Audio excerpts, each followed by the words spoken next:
Olá pessoal, meu nome é Paulo Seleguin, sou professor aqui da USP de São Carlos e esse é o vídeo de lançamento do meu livro, do meu primeiro livro completo, Fundamentos da Engenharia Aeroespacial.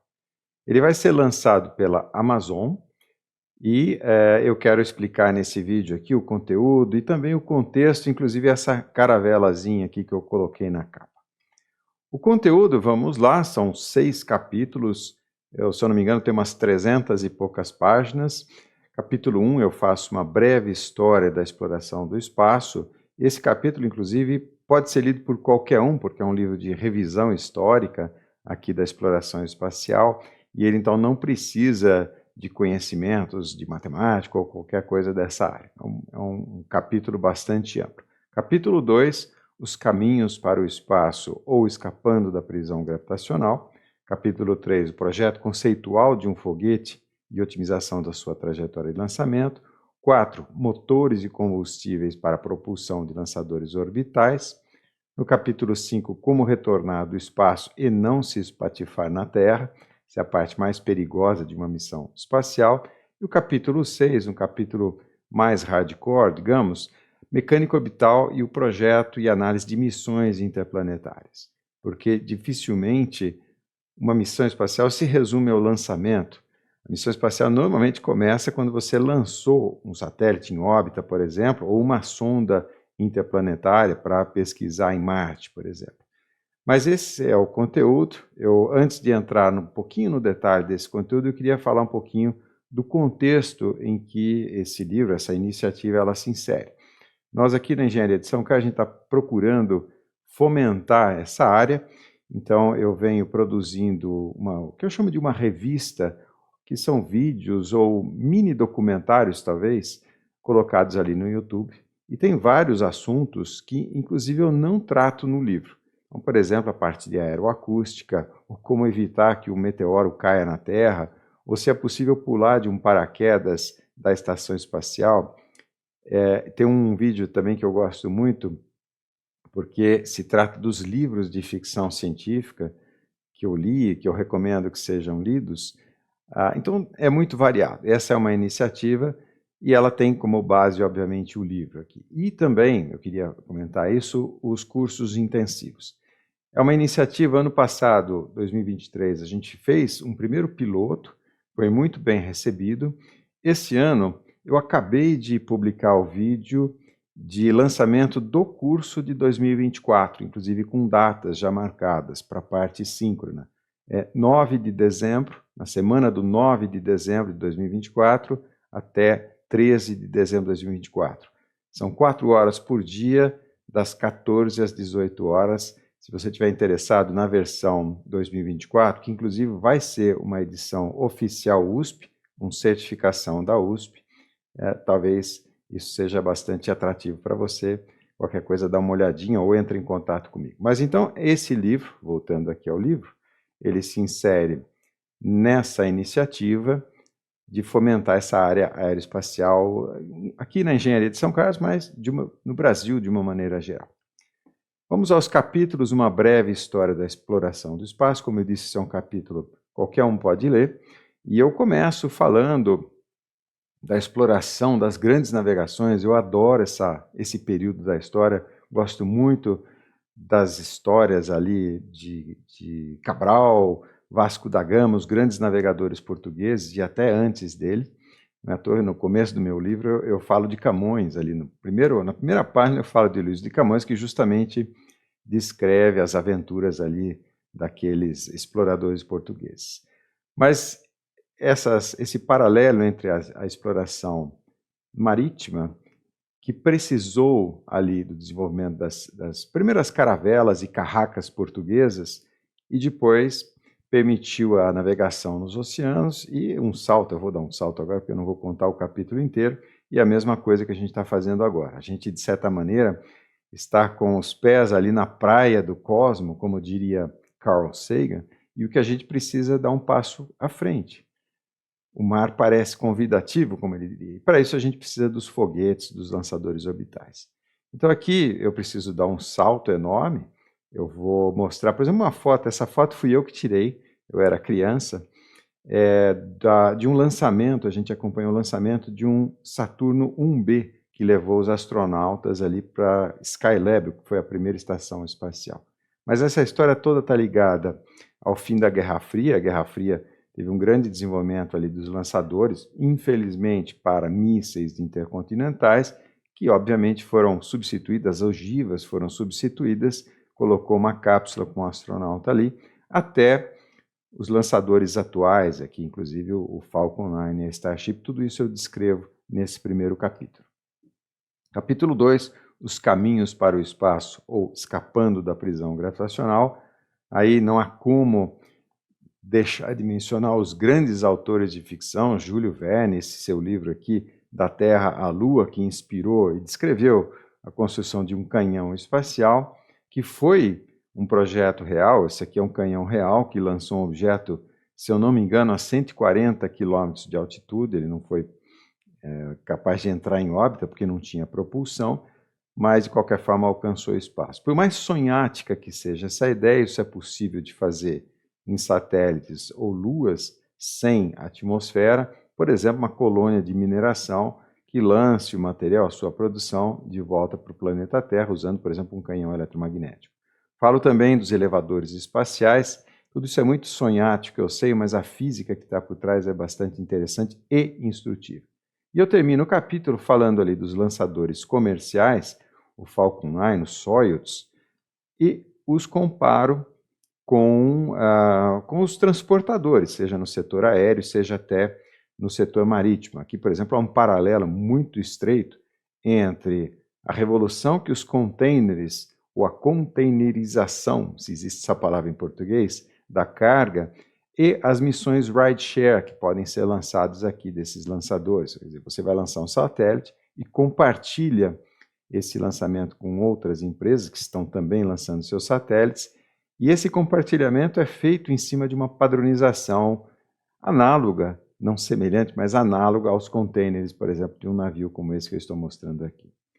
Capítulo 3, o projeto conceitual de um foguete, é aquela parte central em que a gente foca no projeto mesmo, e a gente vai analisar tanto o estagiamento do foguete quanto a sua trajetória de lançamento. No caso do estagiamento, a gente faz uma teoria, na verdade duas, que eu chamo de formulação implícita e explícita, e a gente testa essa formulação, valida, digamos assim, essa formulação com casos conhecidos. No caso, o Saturno V, pelo fato dele ser antigo e ser NASA, então ela é obrigada por lei a divulgar tudo que ela tem, pelo menos depois de um certo tempo. Então a gente tem muito dados sobre o Saturno V e outros foguetes que eles desenvolveram. Mas o Saturno V, então, a gente aplica essa teoria de estagiamento e determina qual é a proporção, quanta massa a gente põe no primeiro estágio, no segundo estágio, no terceiro estágio, para que ele execute a sua missão gastando a menor quantidade de propelente possível. Essa é a ideia do projeto conceitual. Do estagiamento, a parte da trajetória, a gente faz também todo um modelamento da trajetória de lançamento, e o problema é o seguinte: como escolher aqui a vetorização do empuxo para que a trajetória de lançamento seja mais eficiente possível? Já visto que ele pode furar reto aqui a atmosfera, então ele está menos sujeito ao arraste aerodinâmico, mas depois ele tem que acelerar lateralmente, ou ele pode fazer um lançamento um pouco mais inclinado, um pouco mais horizontalizado, passa mais tempo perdendo energia por atrito aerodinâmico, mas já está fazendo a sua aceleração lateral. Então essa é a ideia. A gente desenvolve também dois modelos de lançamento, eu chamo de modelo quase terraplanista e modelo quase terrabolista, dependendo das atividades e dos objetivos de projeto que a gente queira alcançar. Por exemplo, na análise do pouso retropropelido, o modelo mais simples, quase terraplanista, é mais do que o suficiente para a gente analisar e projetar e fazer todos os cálculos necessários. Na sequência, capítulo 4, parte central, parte sine qua non, digamos assim, de um foguete são seus motores e combustíveis. A gente vive numa prisão gravitacional, num poço gravitacional, e a única forma de sair é através de um foguete que é acionado por um motor. Então a gente vai ver isso em detalhes aqui no capítulo 4, especificamente as várias arquiteturas de motores, as várias geometrias de bocais. Eu costumo comparar O bocal aqui é a espécie de roda, né? Se o caminhão tem uma roda para poder se locomover, o foguete precisa desse bocal aqui convergente e divergente. A gente vai fazer toda uma teoria e vai fazer o dimensionamento. Mas também a parte termodinâmica, termoquímica das diferentes arquiteturas do motor. Então a gente faz também, no final, uma análise termoquímica bastante detalhada e, da mesma maneira, em cima de exemplos que a gente tem bastante dados, no caso aqui o motor do ônibus espacial, não o dos boosters de sólido, combustível sólido aqui, mas esses motores centrais que funcionavam com hidrogênio e oxigênio, criogênicos. A gente faz toda uma análise, calcula temperaturas e compara, né, se as nossas teorias, se valida as nossas teorias com esses dados aí. Capítulo 5, o problema da reentrada orbital, ou como retornar do espaço e não se espacificar na Terra. Essa é a parte mais perigosa da missão, que é voltar. Então a gente faz uma análise, vários modelamentos aqui, para chegar no que a gente chama de envelope de reentrada, que são limites mínimos e máximos. Esses limites aqui são dados por exemplo, pela temperatura máxima alcançada, que pode ser alcançada pela cápsula, ou a máxima aceleração. Se tiver um astronauta aqui, você não pode submetê-lo a 100 vezes a força de aceleração gravitacional. Ele vai, né, sucumbir. Ou a máxima aceleração, ou o máximo carregamento estrutural que o foguete ou a cápsula pode ser submetido. Isso aqui são os limites inferiores, e o superior, obviamente, é dado pela razão de planeio. Então, a gente vai analisar tudo isso, calcular essas temperaturas com equações aqui da termodinâmica, no caso, mas equações relativamente simples, porque a ideia é o projeto conceitual aqui da cápsula e da própria trajetória de reentrada.